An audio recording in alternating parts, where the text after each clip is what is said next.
Sounds good to me. Sounds like we're going to start talking about suppressors, though. What is a suppressor? Suppressors. Well, Google says, now that I think about it, I don't think I've ever looked up what a suppressor, like defined in terms, was. But a suppressor is a device attached to the end of a firearm barrel to reduce the noise and bright flash of a gunshot, functioning like an automotive muffler. It slows and cools See, escaping gases. Okay. Well, see, I feel like one feature that people like obviously people associate suppressors with noise reduction, but one thing that commonly just gets looked over is muzzle flash. Like that is another very valuable thing that suppressors provide is reducing that muzzle flash. absolutely. I mean, I never even thought about it too until I started watching. I've never shot one yet. Again, that will be in the very near future, but I've never shot one, and so I've just seen videos of it, and after a couple hundred, I'm like, oh, this is also doubling as a flash hider. I don't know if that's the right term, but it does the exact same thing. So Right. I think it's a very cool idea in that aspect of itself. But with it coming up, I don't know the most current laws or regulations for any of them. All I know is that they dropped the tax stamp down and you don't have to pay it anymore, if I'm not mistaken. Yeah, they did that 2 months after I bought mine, which was a nice little kick in the teeth after waiting so long for them. Yeah, yeah, but, I mean, as far as regulations, to my understanding, so they're still very highly controlled. You just don't have to pay the $200 tax stamp. So I think another thing, which I'm not 100% positive on, but as soon as that legislation took effect, you started seeing people actually like a lot more people carrying suppressors. Like I can go to a local shop and just pick up a suppressor now. Um, Right. Actually, It's not all well, just you done can you online. can, but you can't because you still have to go through the ATF form process. You still have to get fingerprinted. Obviously, you still go through the background check. One thing that I'd be interested to know because when I bought mine, like when they were shipping them out, they had to they had to notify local law enforcement like a week prior to shipping them, just letting them know that they were shipping a suppressor to their jurisdiction. Really. Yeah. You have to get fingerprinted for a suppressor. Yeah, yeah. So the company that I went through, Silencer Central, they sent me the fingerprint kit in the mail. They send you a little Silencer Central branded like ink pad, and you just got to do the fingerprint form and send it back to them. Do you still have that, or did you have to send that whole kit back to them or send it to the local police department? I still have the ink pad somewhere, but like obvious, I don't really have a use for it at this point. Okay. That's really weird. I never knew that you had to get fingerprinted for suppressors. I knew a a fair amount as, the average Joe about the headache it was to get a suppressor, but um And really, it's I not didn't bad that's now. I think average like ATF form for approval time under the Trump administration is like a week or 2 weeks. When I bought mine, it was during the Biden administration, and it was a full like 9 months for yeah. approval time. Yeah. I've known a couple people who were, you being one of them, very I wouldn't say angry, but just anxious to get what they were wanting to get because of the lengthy wait time on it. I am glad that I'm now getting into, the gun market of everything, and a lot of it is kind of dying down. It is at least what it seems to be right now, especially with the new ATF director.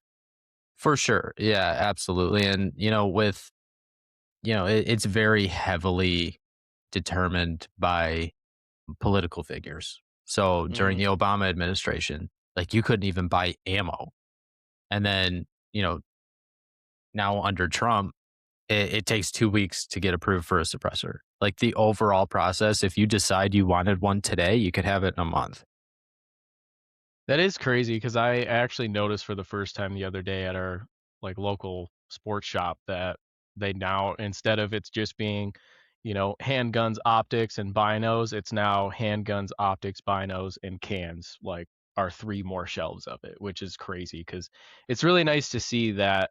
I always thought suppressors weren't that big of a deal. Like, if you already have a firearm, I, I feel like everybody has this idea from the movies that as soon as you get a suppressor, you cannot hear a shot. And I know you can get them pretty quiet if you really try hard enough, but if you're just picking up a can to throw on because you don't feel like running ear pro every single time you're shooting, then yeah, you got it. But again, I think it's had a really bad taste in people's mouth. They're like, "Oh my god, it's gonna make the gun even more dangerous." Well, it's already a gun, so it's gonna kill you quietly or loudly. It doesn't really matter. I mean, I didn't think Yeah. it was that big of a deal to get your hands on them, but Which that brings up a few questions that I want to cover in this episode is like, you know, the pros of owning a suppressor beyond just like wanting your gun to be silent. Like there are so many advantages to owning a suppressor. well, I know that we wanted to talk about with all the changes coming and them beyond dropping the tax stamp from $200 to nothing, all of the laws and regulations still surrounding them, even though they've been deregulated a bit. Yeah.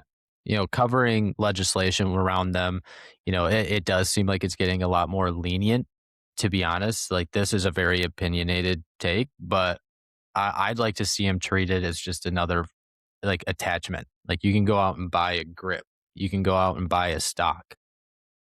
Do I think there should be a background check attached to them? Absolutely. Um, but I'd like to see it where you don't have to go through that full fingerprint process and wait even a month for them. Because if we're just looking at it and being honest with ourselves, violence is happening without suppressors. And suppressors, a lot of people do have that misconception of it makes your gun silent. It is not Hmm. silent whatsoever. My 5.56 is because I have a multi caliber suppressor. It's not quiet. Do I need to wear ear pro? No. Do my ears ring a little after I shoot it? Absolutely. Yeah. I mean, again, I don't know. That's something that I would like to learn a little bit more about is like the overall effectiveness and where it's most effective. Um, I mean, like versus or a military application versus just citizen owned. I mean, there's always going to be a huge moat between the two. I mean, obviously, most of this stuff is geared for military action, but there's probably a lot of similarities between owning as a civilian and being a military or whatever you want to call it, just being a member of the military and just having access to the stuff and you're training with it. You use it all the time. I know for a fact that I think a lot of people get them, and this is just my opinion. They're pretty cool. I mean, it's kind of badass. Like, I think it's just, again, it's another one of those things that you can get to extend your hobby a little bit more. I mean, again, I don't have one. I'd like to own one. I don't really know if I want to start off by just getting one for my 9 mil or, the first rifle that I buy. But again, I feel like it's all dealer's choice. Again, there's probably people out there who are like, "Oh, these are stupid. They don't." I've met people who have said like, "There's no point in suppressors." Like, it's just, I think it's a personal preference, is a big part of it. But Yeah. on the other end of that, it could be just whatever people are feeling, and they have different points of views, which I would like to talk to a lot more people who do own them and just kind of ask them like why they got it. You never really ask why people get stuff because it's a gun, and they're like, "Hey, I got a suppressor," and you're never like, "Well, why did you do that?" Because you look at it and you're like, "It's pretty sick. Let me shoot that." Yeah. Yeah, for sure. And, opposed to our previous episode on FRTs, which if you haven't listened to it, check it out. With FRTs, I didn't see very much civilian application. It's just like it's cool to own. It's one of those things where it's a cool range toy. But with suppressors, I feel it's very different. Like there is so much civilian application to own a suppressor, not just like hunting, but also even in a self defense situation, which I think we're going to get into in a little bit here. Hmm. Well, just going off of everything we kind of touched on about what is a suppressor and everything, right now They're completely prohibited in California, Delaware, Hawaii, Illinois, Massachusetts, New Jersey, New York, Rhode Island, and District of Columbia. In the other 42 states, owning a suppressor is completely legal, though you must still comply with the federal guidelines overseen by the ATF. So, again, like you said, the fingerprinting, background checked, and registration of it. But it did drop the tax stamp down from 200 to 0, and they remain regulated under National Firearms Act, or the NFA. So, okay, we've talked about current laws, current opinions on them. How do you feel about where we're at with suppressors? Do you think they should be a little less regulated? Do you think we're good where we're at? What's your standpoint there? I honestly think it's the same as owning a red dot or a flashlight or anything else that you can buy that is not a serialized part number. Unless they, I don't, are they serialized? Do they have Yes, serial they numbers that are. you, okay. Well, that, I guess that's my point, is I don't think that it should be that extensive. It feels like it's overkill for a part that is treated pretty much the same as anything else you could throw on a gun, but it's only treated differently because the government has all these regulations on it. I mean, I don't really see anything changing more if they completely deregulated it and people can just walk in and, cash over fist buy one, other than people are going to start buying them a lot more. I feel like a lot of the reason that people don't buy them is because they can get so expensive, just because they are hugely regulated right now. I mean, that was even after the tax stamp went away. Well, like a perfect example of that. So I actually just melted the one of the baffles on my Banish 30. I have to send the whole thing in for repair. They can't just send me a new baffle because the baffles themselves are regulated. So like they can't just send those to my doorstep. I have to warranty out the suppressor, send it in, have it fully repaired, and have the whole thing sent back to me. I personally think that is so dumb. Did they give you a timeline on how long that would take to get back to you? But they said about 3 weeks, which, if you really think about it, it's about a week in transit there, a week for repair, and a week in transit back. See, and I can go online right now and buy a barrel for my Glock and have it to me. If at the very latest in the same amount of time that you just described or less, I can have one shipped. Really? Yeah, because I That's don't think, maybe I'm wrong. Is that, maybe I'm no, thinking of I slides. absolutely think you're correct. I think it applies to both slides and barrels What is the because if serialized you part though the on the serialized gun? part is the lower portion, the trigger assembly. Oh, yeah. Yep, I can buy a barrel right now, and Bob's your uncle. I'm good to go. That's pretty Yeah. insane. See, and again, that's an actual, like, required part of a firearm that you have to have installed for it to be a firearm, to function. So you can still go out and shoot right now as much as you want without your suppressor. But you're sitting there like, okay, I could have went to their site and pulled it, like ordered a pack of 12 baffles and had them sent to me, and I'd be good to go. And like, you probably could have that in 3 to 5 business days, instead of, okay, I have to warranty this out, I have to send it out, it has to be looked through by their gunsmiths and fixed completely. I get that it's kind of like, it's a smith's part. You probably have to, you want to make sure that it's actually functional. It's not going to be a liability when you send it back out. But again, they're just selling pre-made barrels, so just swap out all the baffles and it seems like you're good to go. Like, you give a quick inspect on the tube and then you're fine. I'm not a gunsmith, but that just seems like that's kind of how it would end up. One thing I will say though is, and this is in defense of them, like me having to go through this process. Somebody could just warranty out their suppressor, or just like, even if baffles weren't regulated in any way, they could just order, like you mentioned, just like a pack of baffles and buy a metal pipe and just put them in there. Absolutely. So like I understand why they're regulated, because that essentially would just be a workaround to going through the fingerprinting process, going through the ATF forms, passing the background check, like that would basically enable anybody to own a suppressor and the government wouldn't know about it. So, like, I do understand why it's regulated. I'm just a little salty because I have to go without my suppressor for 3 weeks. And honestly, now thinking about that loophole, I don't feel that that should be changed.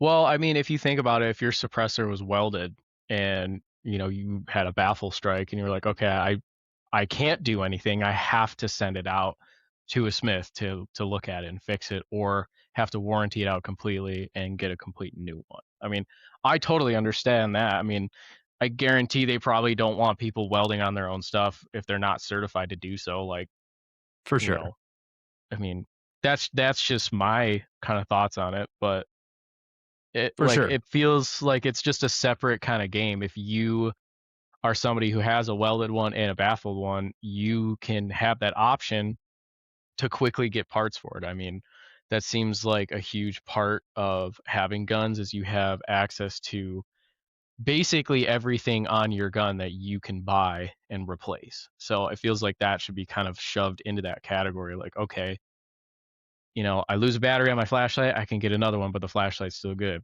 I lost a couple baffles, I can order some more and be, good to go. Right. Yeah, absolutely. And, in an ideal world, I feel like we'd have a database like, hey, this guy's purchased before, he can buy replacement parts. But, there's loopholes in that system as well. So I see why they are regulated the way they are at the end of the day. So I would imagine then they're pretty much treated the same right now as a regular firearm. So if you commit a felony, you're not allowed to own a firearm, which therefore you would not be able to own a suppressor. I believe that is correct. Yes. Now, one thing that I really want to cover, and I feel like will be valuable information to people listening, is just, should you buy one? Are they worth the price tag? Because I personally feel like suppressors are definitely one of those items where you get what you pay for. So Mhm. if you buy a cheap suppressor, you're either, I mean, it's either going to affect A, how quiet the gun is, or B, how many rounds you can put through it before you end up with a baffle strike and have to, go through this process that I'm going through currently. Well, I was gonna say, would you consider yours a quote unquote cheaper suppressor? Like, not, oh, I found a, I went to Napa and got an oil filter and, I got to go get a new one. But do you think knowing what you know now and the process that you're into, would you have spent a couple extra $100 to have a more, you know, reliable suppressor? So I would classify, and just for the sake of the listener, I own a Banish 30 and I also own a Banish 22K. The Banish 30, so those retail, I believe they're still at like $1,000, which, Hmm. when I melted the baffle on the Banish 30, going through that process, and like looking at reviews, seeing if it's just like a shit product or if it's, just like a one-off manufacturing error. I was not able to find a single bad review on the Banish 30. So I would definitely say the purchase of the Banish 30 is more of like a mid to high tier suppressor. It's obviously not the most expensive, but you can definitely find them cheaper. Yeah. Well, I'd be curious to see, well, let's look up, let's open the book here. See how, like you said yours was $1,000. Oh, is it weird that I don't like that they're called silencers? I thought that was taboo to say. So I mean, the company that I bought it from is Silencer Central. Hmm. And I believe, I'm not positive, but I believe that the Banish name is kind of like a sub name, like it's their own in-house suppressor brand. Okay. So that may be why they're called silencers on that website. Okay. Because I know I said silencer once, and some guy was like, "Shut up, idiot! They're called suppressors. They don't silence them." And I'm like, "Okay, you know what? You got a point, but don't be rude." Yeah, that's like that's like the whole clip versus magazine conversation. You say It's clip at a magazine. gun range, they're like, "What Oh god. the?" Well, because clips are a thing. Like back when they used to have like strip clips for bolt action rifles or like the like the Mosin Nagants or the Gewers, like they used to have strip clips. Right. Um like it's a thing, but it's more of like a technical term. You don't see a lot of that nowadays. So when you see somebody putting in a 30 rounds into an AR and they're like, I need a new clip, some guy is gonna beat your ass. You'd be like, that's a magazine. Yeah, yeah. But okay, here we go. This is the Silencer Co. Sparrow 22. This is $300. I don't know what it's chambered in. Okay, 22 long rifle. That kind of makes Yeah, sense. it's the 22. So yeah, I guess it all depends on what you're going for, but $300 for a 22. I don't think I would spend any more on a 22 just because it doesn't take much to make them quiet. But Now, that being said, so I got the Banish 22K. I got that for free. It was like a promo they were running. What's your opinion? Is it worth buying a suppressor for a 22? well, my personal opinion of 22s overall are they're just like a plinking gun. You can shoot them without ear pro anyway. I don't really see the point of having one for a 22 unless you're like a contracted killer and want the quietest gun alive. But I would never buy a suppressor for a 22.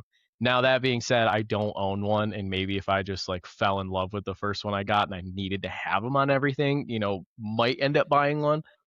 But sticking true to like just sensibility of it, I would rather spend $300 on maybe like a flashlight or something different for my other guns that would make sense, or keep that $300 and put it towards a $1,500 suppressor because I'd much rather have my Bergara 300 PRC suppressed than my 22. See, okay. Now, completely respect that opinion because I felt the same way. I would not have bought the Banish 22K unless it came with like a buy one, get one deal. That being said, after running it with like subsonic rounds, it's pretty sick. Like, I, I can understand the appeal because it's so quiet and it's almost comical that you can only just hear the action of the 22 going back and that's it. yeah, especially when you're But shooting steel. Like you just hear like a yeah, little click of the bolt going back and then you hear a plink on the steel that just like came out of nowhere. Now, running it on the MMP 1522 that I have, I love that particular setup just because it's a great training gun. It's mhm. it gives you the same feel, the same reload as like a regular like 5.56 223 AR platform, but it is much cheaper to run. So having that quiet experience, and it also comes down to like where are you shooting? Like at a range, you don't really need a 22 suppressor when the dude next to you is lighting off a cannon. But if you're on like private property and you're just casually on a Sunday just want to put some rounds down range, it's super nice just to have it be silent, or not silent, but as I quiet mean, as it it's can it's be. it's probably the closest you can get to actually calling something a silencer and it being pretty accurate. I mean, I just feel like 22s they have one purpose and that is to train younger people how to shoot and get used to what if like how a firearm operates and maybe like varmint hunting, like oh there's I got raccoons everywhere, there's possums, whatever. I mean, if you Mhm. live, obviously, if you're not in the city and you're just out of your studio apartment in New York and plinking rats and stuff like that, but I just think they're more of like a, and again, this is just me because this is my upbringing around firearms and how I continue to go about it. Like I think the next time I buy a 22 is with if like I ever had a son and I wanted him to shoot, like, or here's my old 22. I don't see, if I'm spending money on a gun, I'd rather have it for a more serious, more fun gun. I mean, I'll always have that 22 because yeah, it is some fun sometimes to just like plink and it's really easy to shoot and it is Mhm. very cheap to shoot. I mean, I can buy 1,000 rounds of 22 for what costs is like a cup of gas nowadays. So Right, right. Yeah, absolutely. Shout out $5 a gallon. again that I just want to say that 22s have their place in the gun world. I mean, all guns are fun to shoot no matter what. Just the repetitiveness of it, I would rather I wouldn't be shooting that as much. Like that's just my niche. I'd rather be shooting different guns.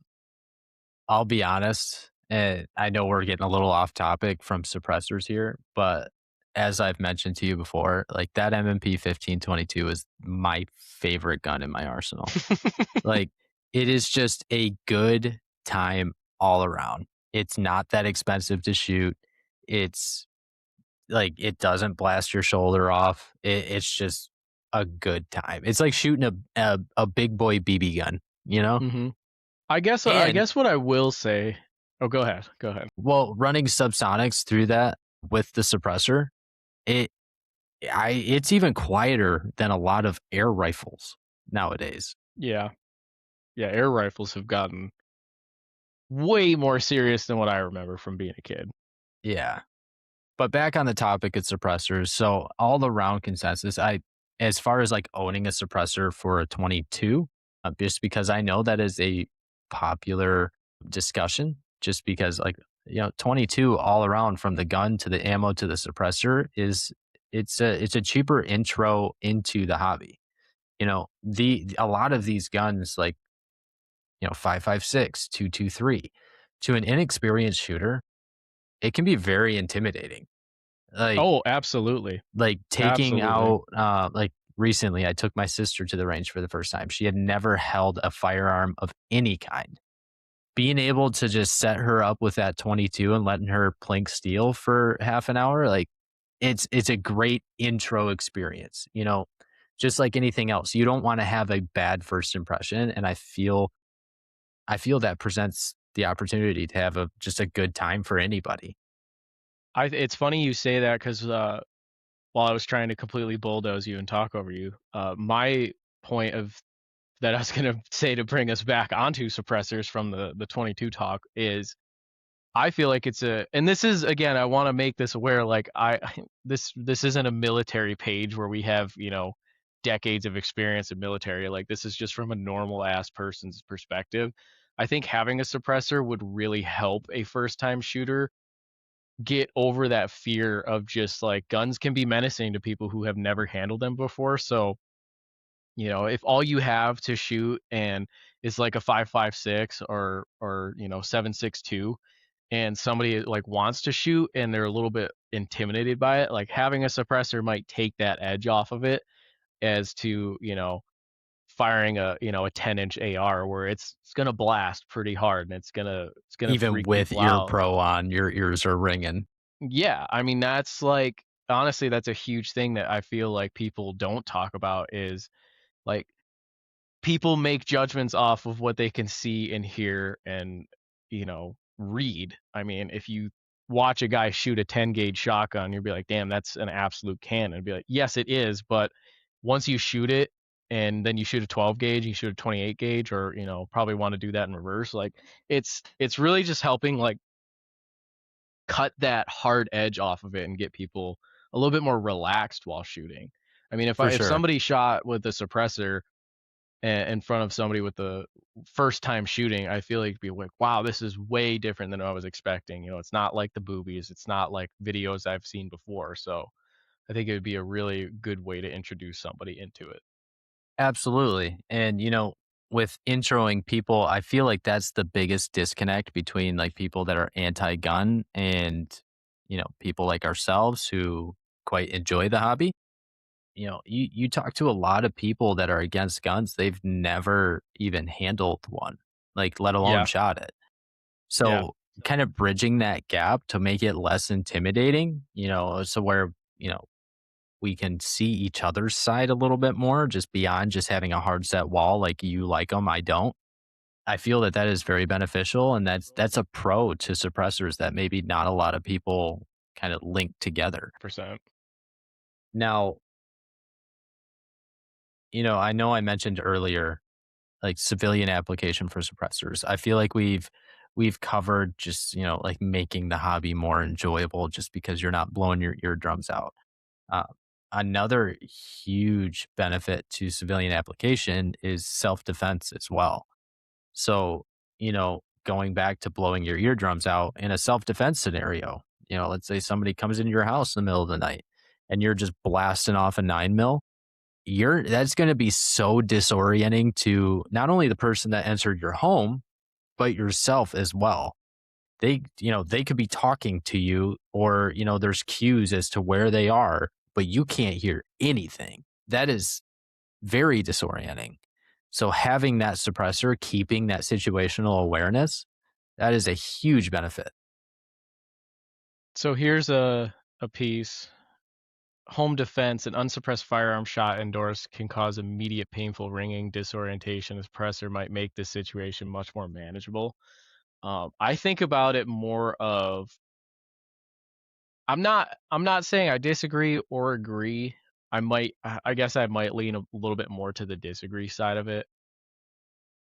Like when I took my CPL class, a guy was talking about like these were all experienced officers saying their first shootings, like when they shot off their handgun, it sounded like they were shooting an airsoft rifle. Like they did the adrenaline pumping through them. They didn't even notice it because that's like your brain's not registering that as the most important piece of information to be processed. Mhm. So I think more, again, this is the civilian versus military application. I'm pretty sure guys who are in actual firefights, regardless, there's probably a lot of disorienting things going on in and of itself. You would think they have ear pro on, moreover, just for comms so they can hear what they're talking about and, to give call outs and stuff like that. But I think, in a situation for a civilian in like home defense or, whether it's in your home or you're out in public and have to defend yourself, I feel like the ringing in your ears, you probably won't even notice until your body completely flushes of adrenaline and you're like actually back to normal operating capacity. And I feel to a certain extent that comes down to training as well.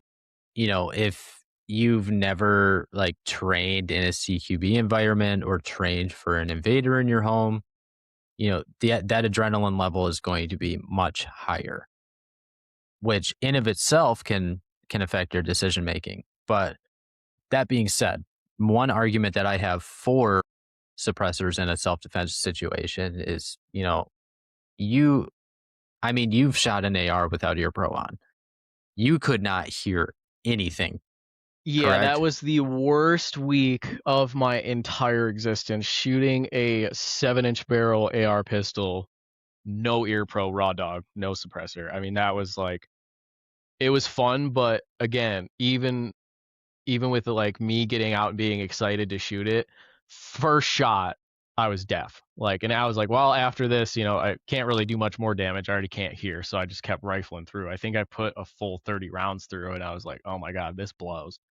And for Right. a legit week, it felt, my ear felt like for a week that I had just shot it. And at that point in time, even on a 7-inch barrel, I would have loved to take that from 160 decibels or whatever it was. Like I didn't have a meter on it, but to bring it down to anything that was a little more tolerable, I would have loved that. I mean that like I think overall for civilians, I think it's just to protect your ears. I mean, Right. Well, and again, here's the scenario that I'm going to paint for you. So, you know, like I mentioned earlier, someone breaks into your home middle of the night, and let's say for this scenario, you take care of one, but little do you know, there's a second intruder in the room next to you, but mhm. you just blew your eardrums out. You will have no idea. They could smash every item in that room, and you would have no idea. I think if I shot the AR in my house, yeah, I'd have to have a flashlight to actually like pie the rest of my house and see like if there's anybody else in my house. With the 9 mil, I would feel like I would feel pretty confident that I'd be able to like hear something, because I feel like again in this scenario, if I had shot one of them and there is a second person, I would like to think that again it does come down to training as to like, okay, I shot one person. If I didn't do any training, then I'd be like, okay, now I got to call the cops and oh, I'm freaking out. That's where it goes bad. Like Mhm. maybe I think it's more over training than it is the suppressor itself. I feel like the suppressor might help a little bit, but in the end, it would probably just come down to me being like, okay, I shot somebody. I need to clear the rest of my house. I need to make sure that there's nobody else in my house or outside waiting, or if they're running or if they're in a car, do I need to get a plate, et cetera, Mhm. et cetera. I feel like the suppressor won't really add too much to it. Again, I feel like the adrenaline, I've never had to discharge a firearm in that high adrenaline stakes moment.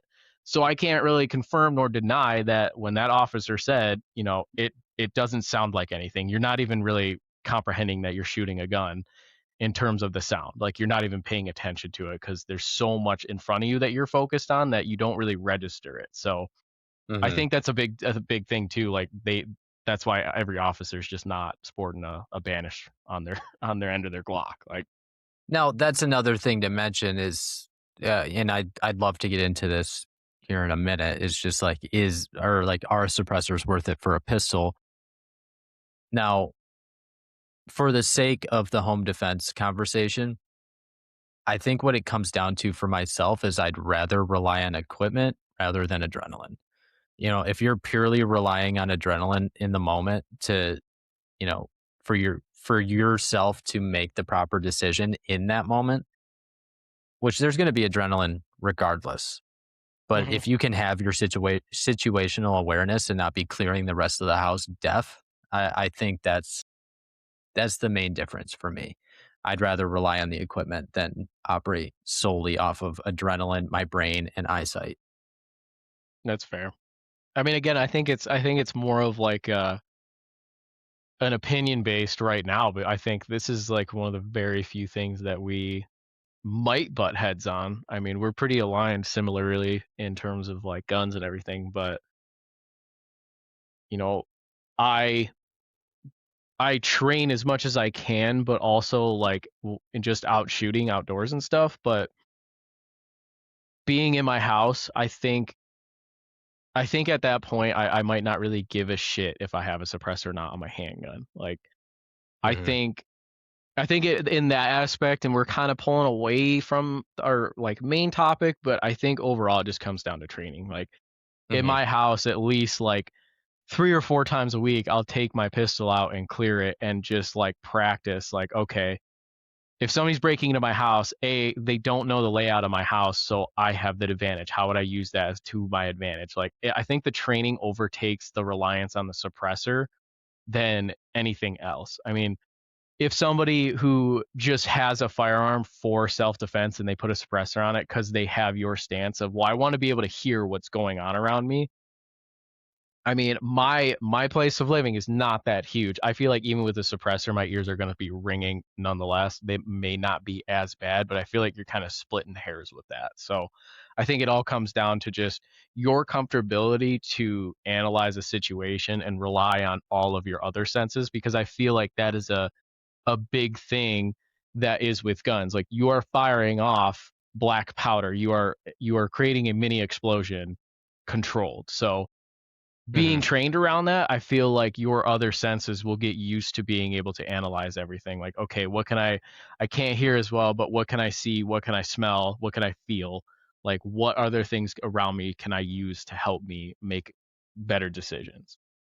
Yeah, completely understand it. And I mean, like at the end of the day, it comes down to personal preference. I mean, Hmm. you know yourself better than anybody else. God forbid you ever get put in one of those situations. You got to do what's going to work best for you. Yeah. I mean, if I got a shotgun for home defense, nobody's ears are making it out. It kind of just depends on, and the fuck, they make suppressors for shotguns too. So, I mean, like, I think overall, and like final conclusion on this is to your scenario. 100% it relies on the training rather than that certain piece of equipment. Like if even if I have a flashlight on and my flashlight malfunctions, I'm okay, well, now I got to go on to the next thing. What next thing can I use to help me in this situation? Right, right, absolutely. And I mean, regardless suppressor or not, flashlight or not, like it does come down to training because adrenaline will be there, like I mentioned, no matter what. Yeah. So, There's no get you can't train adrenaline out of your body. right, exactly. But you can train for situational awareness and, just making the right decision to keep yourself safe in that scenario. Now, okay, so we've covered two different forms of civilian application here. So just overall, just like introduction to the hobby, self-defense. I feel like another huge one is hunting. Being someone who's blown off and just like a rifle of any kind in a blind, 9 times or 10 times out of 10, I'd prefer to have a suppressor. I don't feel that it gives you an advantage of any kind in hunting. It just makes the experience a lot more enjoyable. Yeah. I think in the civilian terms of it, just overall, it's another way to save your ears but be way more comfortable. Like if you can be sitting in an enclosed blind with just a hat on and your hood up and you don't have a giant set of ear pro on, even if like I have some Pelletors and some razors that are the electric ones where you have batteries in it so you can hear you can turn the volume up and hear better or just more. I think it's just more of a comfort thing. Like, okay, cool. I have a suppressor. I don't have to have ear pro on. That's kind of nice. Yeah, no, 100% agree. And, that I mean, that even goes back to like not only just introduction to the hobby, but just as an enthusiast, as somebody who shoots all the time. If you're out shooting with friends, as I frequently do at least, I don't generally go to the range by myself. I know, like you mentioned, like I have Walker razors. I can have conversations with them on. But if I don't Hmm. have to have them on, they're not the most comfortable thing in the world. So if like I can just enjoy a casual range day with my friends, it's so much nicer of an experience. Yeah. We might be beating the horse a little bit here, even when it's in the grave. I mean, I think what it really just boils down to for civilian application is 99% of it is just to have better hearing protection and, a little bit better comfortability.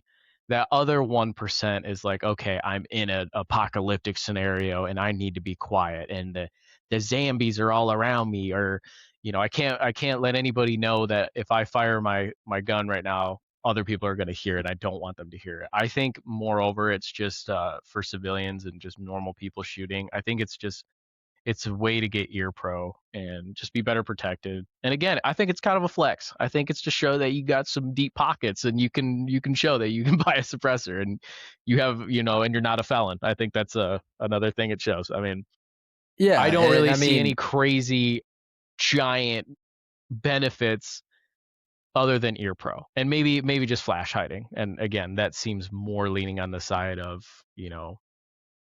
military. Yeah. No, like I do agree, but kind of going back to where you said like a flex, you have deep pockets. That is one con. So if we go over the cons of owning a suppressor, that is one con. Mhm. I mean, unless you're buying a suppressor for a 22, like they're not the cheapest things to own. And that leads kind of into my second con of owning one as somebody who's going through it right now. It's just another piece of equipment that can malfunction. And, if your warranty claim doesn't get approved, or even if you don't have a warranty, end up costing you more money. Mhm. I'm curious to say Well, I'm curious to see what they say about if Banish even says anything about your warranty. If they're like, "Hey, don't fire it this way. Hey, you weren't cleaning it enough. Hey, you were running the wrong ammo through it." Whatever they find, like I'm not even sure they'll even give too much shits about it, or they just switch baffles and they're sending it back. Like I That's all they're think, gonna do. They're switching okay, baffles. The claim was already approved. So that is one nice thing is I didn't have to send it in to get an answer on whether my claim was approved or not. And then So fight them to get it I back even though it was broken, and they're right, saying, "Well, we can't let a broken piece of equipment go back out in circulation." exactly. And honestly, so yes, the baffle melted a little bit. It still worked. I just, with only I mean, this is practically a brand new suppressor. Um, I've only put 200 rounds through it. It shouldn't be doing that. So that's the main concern for me. Like I mentioned, it still worked fine. It's just, it's my baby. I waited a Biden administration length of time to get it. I want it to last. Yeah. Well, and then, you're kind of running into the spot where you're like, I could send it in, it's still working fine. But then if you shoot it to the point where it just completely disintegrates everything inside of it and you try to send it, then they might deny the claim and be like, this was clearly fucked up before you even sent it to us, but you did nothing about it. Yeah, for sure. And that brings to the point, like, you can go and buy everything. And again, I'm just going to use ARs as kind of a stepping stone just because they're so common. And I feel like it's the most common gun for, at least in the United States. You can buy anything for it, like springs, pins, Picatinny rail, everything from end to end. You can buy anything for it. So why not make it that accessible for suppressor? It just seems like that's the next logical step, especially if they are getting deregulated. Then that should be like, that would be it'd be a lot easier for people to get a hold of stuff and be able to keep using their equipment.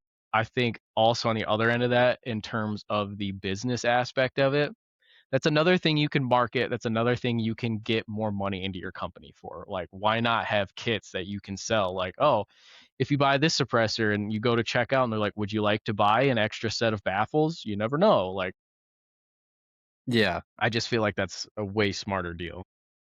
I so my opinion differs from yours slightly. I don't think they should ever be completely deregulated. I still do think that you should have to pass a background check to purchase them. You soy boy snowflake. Yeah. Well, no, hear me out. Hear me out. I mean, if you have, you know, a psychopath walking into a gun shop, which this is just playing devil's advocate. If you have a psychopath walking into a gun shop, I don't feel they should just be able to say, yeah, I want that one. And just no guidance, just here you go. They already have a firearm if they're buying a suppressor in theory. Right.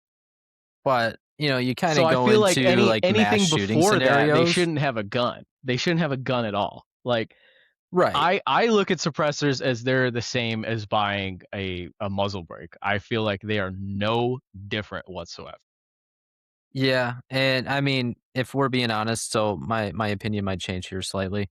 If we're being honest, a guy throws a suppressor on his 5.56 and has ill intentions, you're still gonna hear it.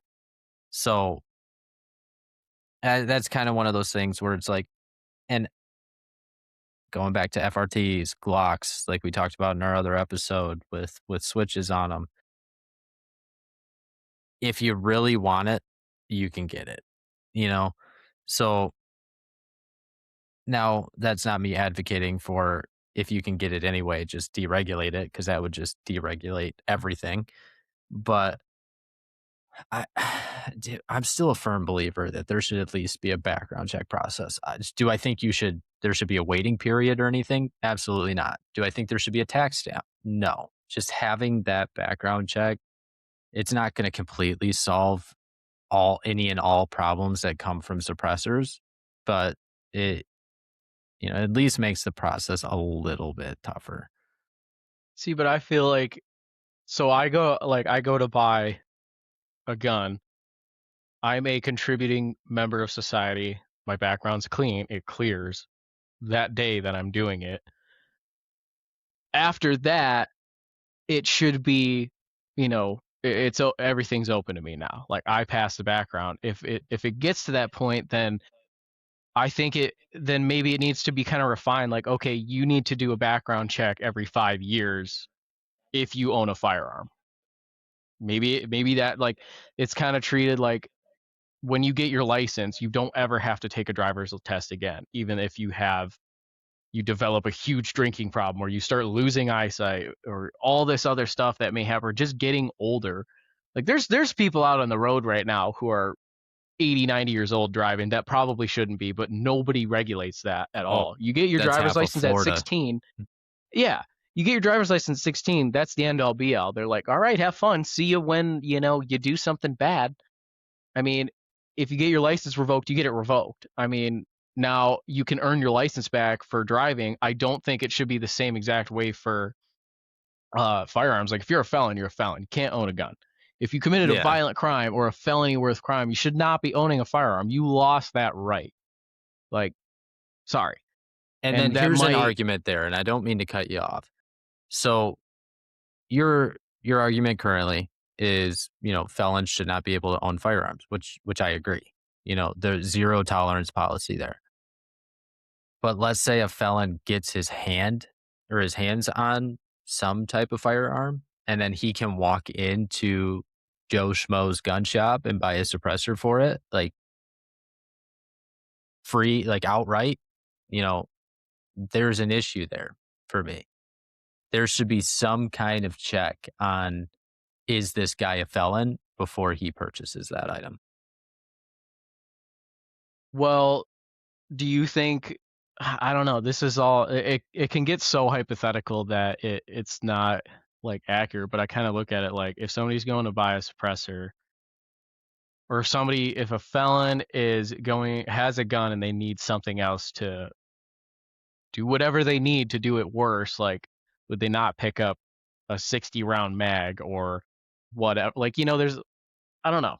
I see your point in it a little bit. Like, if somebody does get a firearm illegally and they go to buy a suppressor, they might get stopped and say, okay, you're not allowed to own a suppressor. Why are you buying one? And that might Mhm. trigger an investigation into somebody. But at the same time, if somebody does get their hands on an illegal gun and they know they're not supposed to have one, like Odds are they I can don't get think their they're hands on a going. suppressor too if they really wanted it. Yeah, exactly. That's kind of my thing is like if you want a real chuckle, dude, just go on any website and look up like confiscated homemade guns from like police seizures. Some of these are just so fucking funny. Like there's just like lead pipe tubes they get from Home Depot with shotgun shells stuffed in the end of them with a striker in it. Like people are Yeah. going to do anything they will want if they really want a gun that bad for whatever reason it may be. I'm going to want to own my gun for insane people like that. I feel like overall, you make a good point about if you have that extra step of verification, like, oh, hello, sir, you would like a suppressor. Well, your fingerprints that I just got from you came up in a federal database for a felony that you had for an armed robbery. So I called the cops because I don't know why you'd be buying just a suppressor for no reason at all. Right, right. Yeah. No, I mean, you know, people listening, you can let us know in the comments what your opinion is. I feel that there's value in both arguments here. I'm not going to point fingers at you and say, no, absolutely not. You're wrong. Because at the end of the day, my argument is there should be a background check, but realistically, what makes the difference between, like what you said, a 60 round mag? Like if you're going to do a background check for a suppressor, you might as well do it for that as well, because that's the only reason for doing the background check is making sure that you're legally able to own the firearm that you're purchasing it for. So yeah, I can see both sides of the fence there. Well, it's like I said earlier, I can go and buy a Glock barrel right now and I'm good to go. Like you can piece pretty much everything to a gun and then get your hands on. You can 3D print this shit. I mean, I don't Right. know. Ask your fellow felons if they have a 3D printer. I don't know. I don't know how easily accessible it is, but I know that there's prints for everything online for anything that you want. So if anything, like different stuff needs to start getting regulated as well. Like I don't know. But again, some people Yeah. might get mad at that because, I'm infringing on their right to just make shit. But I feel like we kind of just live in the gray when it comes to anything firearm related. Like there's going to be no end all be all where everybody's happy with everything. And it's just always trying to swing towards the majority of people to cater to. But I feel Right. like the majority Absolutely. of gun people are going to far outweigh the people who don't want guns. Because I feel like the people who don't want guns are just they're just uneducated. And I think with suppressors, again, it's just like it's another thing to add to that they don't know enough about. Like we know them as just very fun add-ons to guns that is, it's a really cool thing. Like you think of shooting a gun, it's loud, it's cool, it's fun. And then being able to hone that in and suppress it down, it's just another cool thing to add to your hobby. 100%. Absolutely. And then one last con before I give like general conclusions here. Purchasing a suppressor, you can't just purchase a suppressor and put it on, any platform that fits the caliber purchased for and it runs perfectly. There are certain guns like my AR currently. I have to buy an adjustable gas block, which is additional money that needs to be spent just to run that suppressor and not have gas just blown up my nose, like straight up my nose every time I pull the trigger. So if you had all the money in the world and you had all these firearms, would you just start buying multi-caliber ones, or would you buy them all to have their own fixed caliber suppressors? If I had all the money in the world, I would definitely get fixed caliber suppressors just because they are, at least from my own research, a little bit more effective. Like right now, the Banish 30 that I have, it fits like 20 different calibers, which is great from the perspective of somebody who doesn't have all the money in the world and you want a suppressor that can run on just about anything that you're going to buy. I would just 100% recommend a multi-caliber suppressor because it works. It's not silent. It's never going to be silent. And yes, buying a caliber specific is going to be a little bit more effective, but the price point of having a suppressor that covers a broad catalog of calibers, I feel it's a lot more cost effective. Right. Would you ever want to own a suppressor for a handgun? So 2 weeks ago, or no, let's go back a month ago. I would have told you no because they're so bulky. Like obviously with an AR, you have that barrel. It just adds like an extra. I mean, it depends on what like suppressor you get. Mine, you can run it at 9 or 6 inches, and it flows a little bit better. But a suppressor on a pistol is very bulky. It's very awkward. So, like, from just like a comfortability standpoint, no. I would have told you no. But then a month ago, I had the opportunity to shoot my pistol with a 9 mil can on it. And after shooting that, it's quieter than my 22, which it blows my mind. It Hmm. is the quietest suppressor that I have ever heard. And it's fun.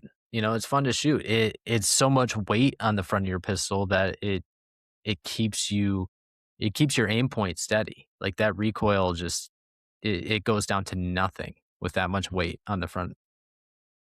So Right. from a from like a self-defense standpoint, no, I don't want a suppressor on my pistol. From just like a point of view of just like going out for a range day with your buddies, yeah, absolutely, I would own one. The only other scenario that I would buy like a 9 mil can is getting some type of SBR, um, and putting a can on it. That Right. obviously, I mean, given that I own two currently, I would definitely do that. Yeah, I personally think if I ever got one, and I'm really excited to shoot one here in the next week or so, that I want to see maybe this whole everything that I've said during this whole episode will be completely negated when I'm like, oh, they're the cat's meow. I gotta get one for everything. Like, I'm gonna start putting them on everything. Like my dishwasher's gonna have one because they're so cool. Like, I think I would never really get one for a pistol unless it was solely again for just like, forgot my ear pro. I'm gonna throw my can on so I can still like shoot and have fun and not want to die by the time I'm done. But I Yeah, think I think it's more of a rifle caliber thing to be doing.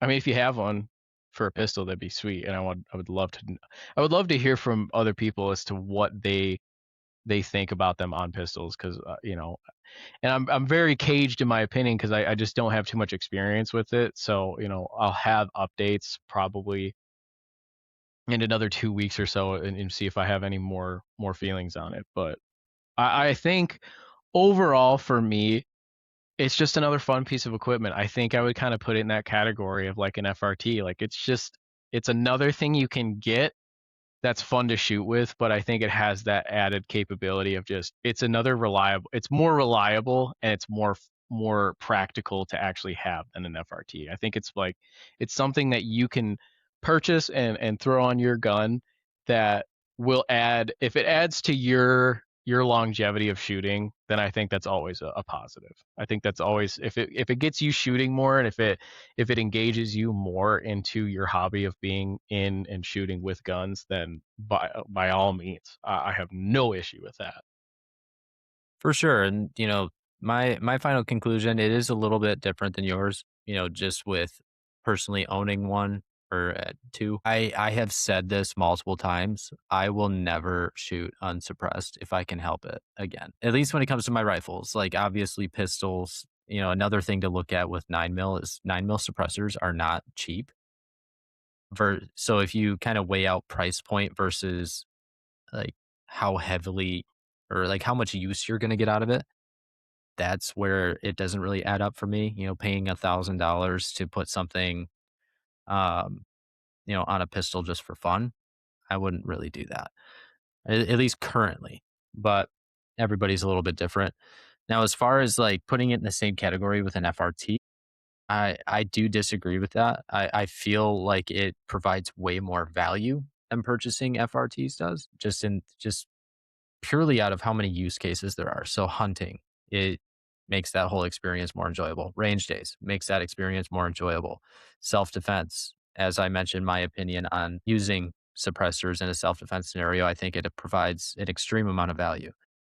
So I would value them a lot more highly than an FRT purchase. And after owning them myself, I'd prefer to never shoot unsuppressed again. I will literally dictate what rifles I purchase based on what I have a suppressor for.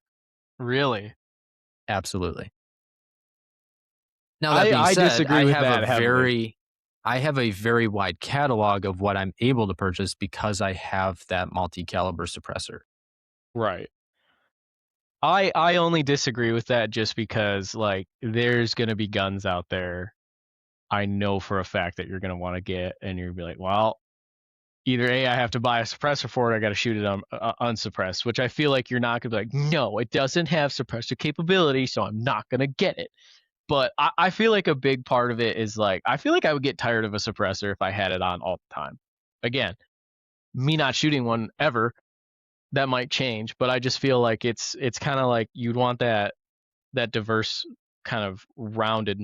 Huh, I would want my arsenal to be a little bit more diverse, and I feel like just shooting with a suppressor might get kind of old. Like I'd want to be able to like, oh yeah, like hearing that thump of a gun would be kind of fun with Yeah, ear pro, no. mind you. I'm all right. Like if I can shoot it unsuppressed, no ear pro, and just be hanging out at the range, I will take that any day. Um, and then as far as like I know you mentioned, no, there may be a caliber down the road where it's like, man, I really do want that. If I want it that bad, even if I'm not buying a suppressor right away, I'm at least buying one with a threaded barrel, so I have the ability to add one down the road. Well, So that's another thing too about suppressors for pistols is if you don't have one with a threaded barrel, you're gonna have to spend extra money to be able to have that compatibility for it. for sure. And the first pistol I ever bought, you were there. What is Yeah. that? Taurus G2C. That does not come standard with a threaded barrel, or at least they didn't at the time that I purchased that. But you can buy a threaded barrel for a G2C online for like $120. So that is another thing to take into account. Obviously, a G2C is not a top of the line pistol. So parts are going to be a little bit more affordable, but that is another thing that you can take into account. Like if I buy one that doesn't have a threaded barrel, I can always get one of those down the road too, but I'd rather plan ahead than, have to buy another barrel just to run or just to buy a suppressor for it. And just overall with like enjoying time with buddies shooting, suppressors I feel make that experience it heightens that experience. Yeah. Well, it's good to know that a threaded barrel for a G2C costs as much as 40 rounds of 300 PRC. Yeah, and I can buy it in gold too. Oh, there you go. Really Yeah, the gold stunting on them. gold one's Gold even barrel with cheaper. the suppressor, gold suppressor. Yeah, I'm gonna get my suppressor Cerakote gold. I would say again, I just think it's more of just a fun thing to have.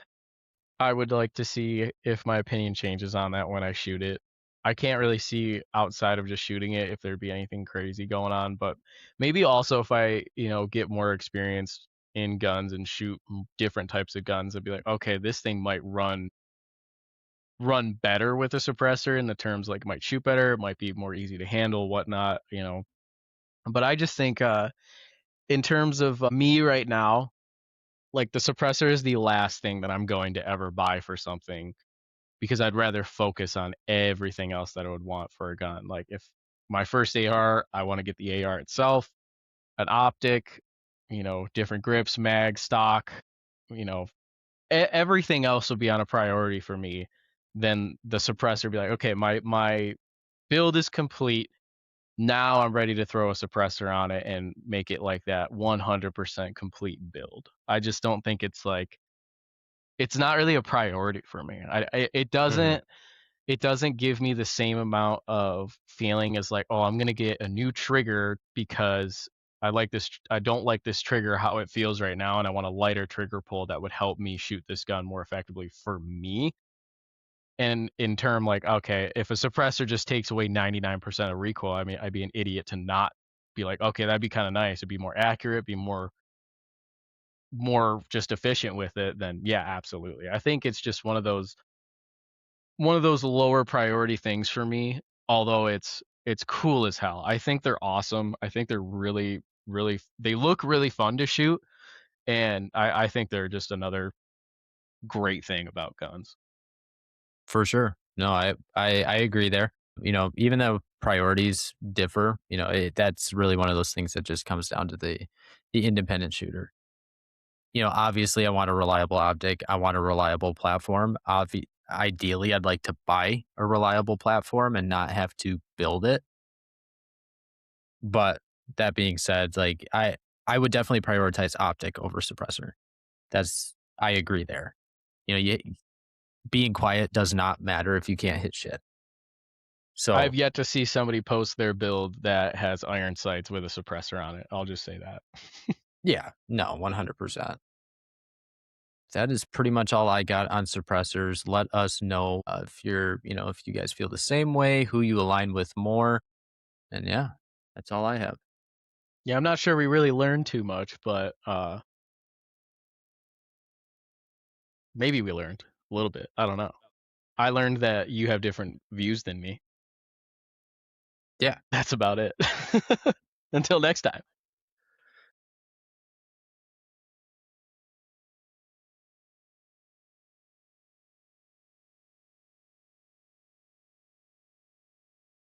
Well, I mean, it's not necessarily every episode where we're, taking a deep dive in the technology of how a suppressor works and what makes other suppressors more superior.